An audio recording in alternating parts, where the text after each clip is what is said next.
kelembutan, sehingga ketika benih firman Tuhan disampaikan, kami dapat menerimanya di hati kami yang subur, kami dapat menanamnya dengan baik, kami berbuah-buah lebat demi hormat dan kemuliaan bagi nama Tuhan. Berfirmanlah bagi kami semua ya Tuhan, karena sesungguhnya kami sedia mendengarkan firman Allah. Di dalam nama Tuhan Yesus Kristus, firman yang hidup itu, kami berdoa. Amin. Pembacaan firman Tuhan bagi kita di pagi hari ini saya pilih dalam Injil Matius pasal 13 ayat 24 sampai ayatnya yang ke-30 dan ayat 36 sampai 43. Injil Matius pasal 13 ayat 24 sampai 30 dan ayat 36 sampai 43. Injil Matius pasal 13 ayat 24 sampai 30 dan ayat 36 sampai 43. Injil Matius 13 ayat 24 sampai 30. Demikianlah firman Tuhan di bawah judul perumpamaan tentang lalang di antara gandum. Ayat 24. Yesus membentangkan suatu perumpamaan lain lagi kepada mereka, katanya, hal kerajaan sorga itu seumpama orang yang menaburkan benih yang baik di ladangnya. Tetapi pada waktu semua orang tidur, datanglah musuhnya menaburkan benih lalang di antara gandum itu, lalu pergi. Ketika gandum itu tumbuh dan mulai berbulir, nampak jugalah lalang itu. Maka datanglah hamba-hamba Tuan ladang itu kepadanya dan berkata, Tuan, bukankah benih baik yang Tuhan taburkan di ladang Tuan? Dari manakah lalang itu? Jawab Tuan itu, seorang musuh yang melakukannya. Lalu berkatalah hamba-hamba itu kepadanya, jadi maukah Tuan supaya kami pergi mencabut lalang itu? Tetapi ia berkata, jangan. Sebab mungkin gandum itu ikut tercabut pada waktu kamu mencabut lalang itu. Biarkanlah keduanya tumbuh bersama sampai waktu menuai. Pada waktu itu aku akan berkata kepada para penuai, kumpulkanlah dahulu lalang itu dan ikatlah berberkas-berkas untuk dibakar. Kemudian kumpulkanlah gandum itu ke dalam lumbungku. Ayat 36 sampai 43, penjelasan perumpamaan tentang lalang di antara gandum. Maka Yesus pun meninggalkan orang banyak itu lalu pulang. Murid-muridnya datang dan berkata kepadanya, jelaskanlah kepada kami perumpamaan tentang lalang di ladang itu. Ia menjawab katanya, orang yang menaburkan benih baik ialah anak manusia, ladang ialah dunia. Benih yang baik itu anak-anak kerajaan dan lalang anak-anak si jahat. Musuh yang menaburkan benih lalang ialah iblis. Waktu menuai ialah akhir zaman dan para penuai itu malaikat. Maka seperti lalang itu dikumpulkan dan dibakar dalam api, demikian juga pada akhir zaman. Anak manusia akan menyuruh malaikat-malaikatnya dan mereka akan mengumpulkan segala sesuatu yang menyesatkan dan semua orang yang melakukan kejahatan dari dalam kerajaannya. Semuanya akan dicampakkan ke dalam dapur api. Di sanalah akan terdapat ratapan dan kertakan gigi.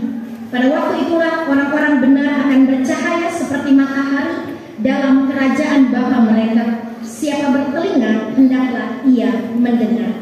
Yang dikatakan berbahagia adalah kita semua yang membaca firman Tuhan, yang merenungkan kebenaran firman Tuhan itu, dan yang terus melakukannya dalam hidup kita setiap hari. Kidung Jemaat 356 ayat 1, tinggallah dalam Yesus.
Shalom. Yang putih rambut, rontok gigi, asam urat, sakit semua di belakang, tetapi kita tetap semangat untuk memuji nama Tuhan. Kita bersyukur bersama di hari ini kita boleh menginjakkan kaki di minggu yang pertama di bulan Agustus. Tidak terasa tinggal berapa bulan kita akan menutup tahun 2022 dan akan menyongsong tahun anugerah Tuhan 2023 jika Tuhan berkenan. Siapa yang ingin sampai di 2023? Kurangi makan makanan yang berkolesterol, kurangi makan makanan yang mengandung asam urat, sehingga ketika menyongsong 2023 kita sehat semua, sehat iman, sehat imun, sehat kantong, sehat semuanya. Puji Tuhan. Bapak dan Ibu, jemaat yang dikasihi dan diberkati Tuhan, tema perenungan firman Tuhan bagi kita di pagi hari ini adalah aspal. Bukan aspal yang dipakai untuk memperbaiki jalanan, tetapi aspal yang dimaksud adalah asli atau palsu. Aspal, asli atau palsu. Ada satu reality show di Trans 7 atau Trans TV, saya lupa. Reality show tentang asli atau palsu. Jadi reality show itu mengadakan sebuah acara, pesertanya siapa yang mirip artis. Jadi dari berbagai penjuru, ada yang mirip Sule, begitu, mirip Sule, ada yang mirip Jokowi, belum ada yang mirip Ibu Pendeta. Di jemaat ini ada yang mirip Ibu Pendeta, tidak ada ya? Ada. Nanti kalau buat perlombaan mirip-miripan. Nah, reality show itu membuat sebuah acara siapa peserta yang paling mirip dengan artis, dia yang menang. Jadi dari berbagai penjuru negeri mempermak dirinya, sehingga ketika tampil di acara reality show itu mereka menyerupai seumpama atau ada mirip-mirip sedikit seperti artis yang dimaksud. Tapi di sini jangan ada yang mirip orang Kristen, tapi harus jadi orang Kristen. Itu inti perenungan firman Tuhan. Hari ini kita belajar tentang sebuah perumpamaan lalang di antara gandum. Jadi ayat 36 sampai ayatnya yang ke-43 adalah penjelasannya bahwa lalang itu adalah anak-anak si jahat, gandum itu adalah anak-anak Allah, ladang itu adalah dunia, dan musuh itu adalah si iblis. Pada awalnya perumpamaan itu seperti ilustrasi. Kalau pendeta-pendeta sekarang menggunakan ilustrasi, perumpamaan adalah alat yang dipakai oleh Yesus untuk menyampaikan kebenaran firman Tuhan di zaman lalu. Dan perumpamaan yang dipakai adalah hal-hal yang biasa ditemukan oleh para murid pada saat itu. Sehingga ketika Yesus menyampaikan sebuah perumpamaan, para murid dan para pendengarnya di zaman itu lebih cepat paham, karena perumpamaan yang digunakan oleh Yesus biasa ditemukan oleh para murid dan para pendengarnya pada zaman itu. Nah, kisahnya adalah waktu itu Allah atau Yesus menumbuhkan benih-benih yang baik, dan ketika mereka tertidur, seorang musuh menanam juga, menumbuhkan juga benih lalang di antara gandum. Bapak dan Ibu pernah beli kangkung di pasar? Bukan kangkung hidroponik yang di Alfamidi, kangkung yang di pasar. Kan ada satu-satu yang seperti rumput tuh, dia tak ikat bersama-sama dengan kangkung. Seperti begitulah lalang, kan mirip, panjang-panjang begini. Kalau nopen yang suka bunga dia tahu bedanya. Kalau saya tidak terlalu fans bunga, saya tidak tahu bedanya. Nah, kurang lebih seperti begitu. Lalang dan gandum tumbuh bersama, mereka mirip, susah dibedakan untuk sekilas mata. Lalang dan gandum mereka tumbuh sama-sama. Ketika sekilas para penuai atau pekerja-pekerja di ladang berkata, antara lalang atau gandum, antara gandum atau lalang. Lalang yang dimaksud dalam bahasa Yunani adalah zizania, yang berarti tanaman berbisa yang secara sekilas sulit dibedakan dengan gandum. Mereka tumbuh bersama, hidup bersama dalam satu ladang. Nanti akan terlihat ketika keluar bulir. Ada buah, gandum akan menumbuhkan buahnya, tetapi lalang tidak akan menumbuhkan buahnya. Dan Tuhan atau si empunya ladang ini membiarkan mereka tumbuh bersama. Bukan karena Tuhan hendak menguji para gandum, tetapi Tuhan berkata di ayatnya yang ke-29, jangan, sebab mungkin gandum akan ikut tercabut pada waktu lalang dicabut. Saking sayangnya pemilik ladang, mereka tidak mau gandum-gandumnya mati, sehingga biarkan saja lalang dan gandum hidup bersama. Nah, aplikasinya dalam kehidupan kita adalah di antara kita.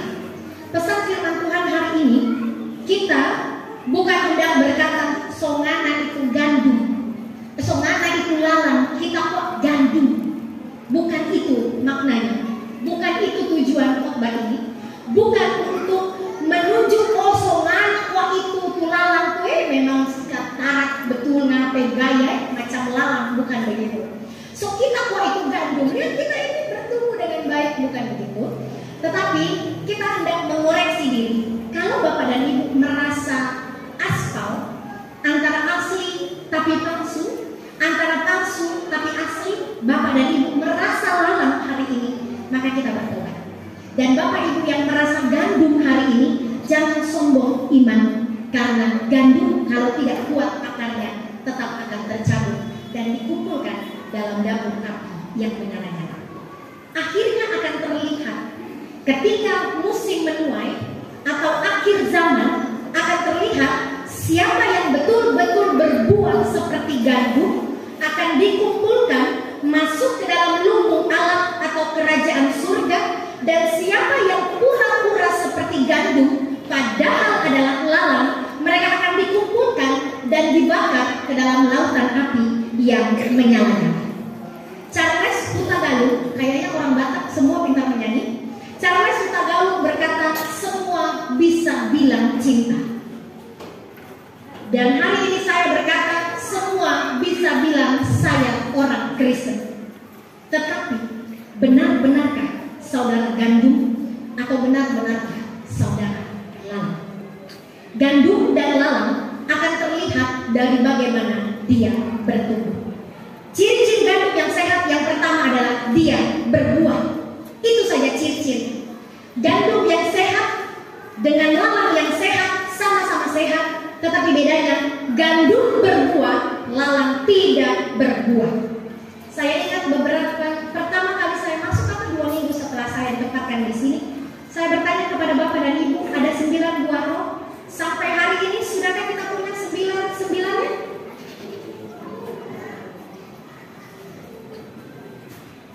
Majelis?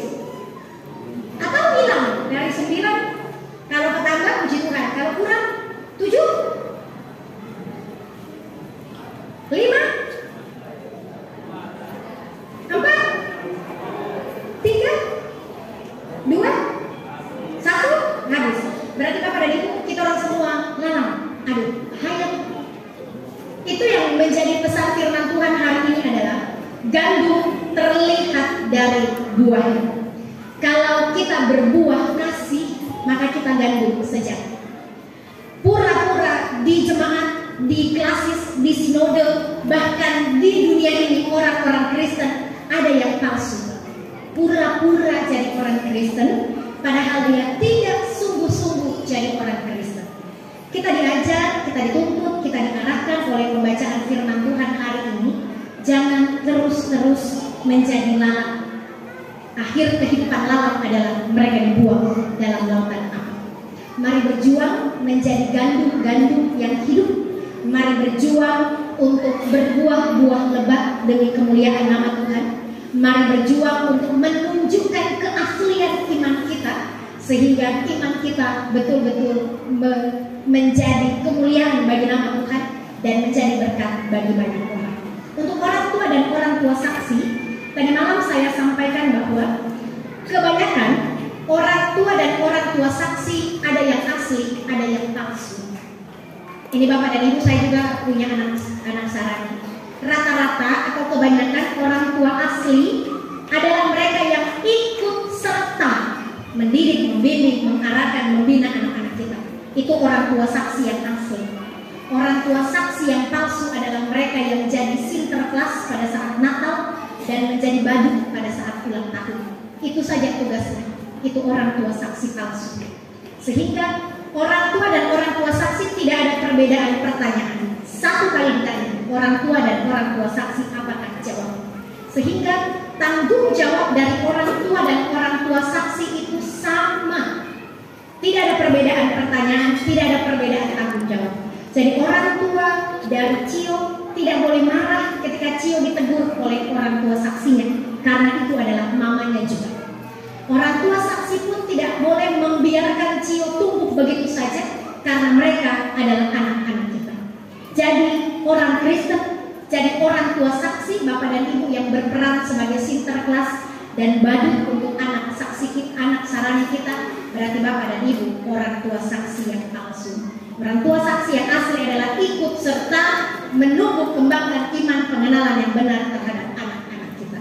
Pesan firman Tuhan bagi kita hari ini, selamat berjuang menjadi gandum-gandum iman, gandum-gandum Yesus yang hidup tumbuh subur bersama, sekalipun bersama dengan lalat, tetap menyatakan kualitas iman, berbuah-buah lebat, penuh kasih, kesetiaan, kelemah lembutan, kemurahan, kebaikan, dan iman kepada Kristus, sehingga ketika musim menuai, kita tidak dibuang ke dalam lautan api yang menyala-nyala.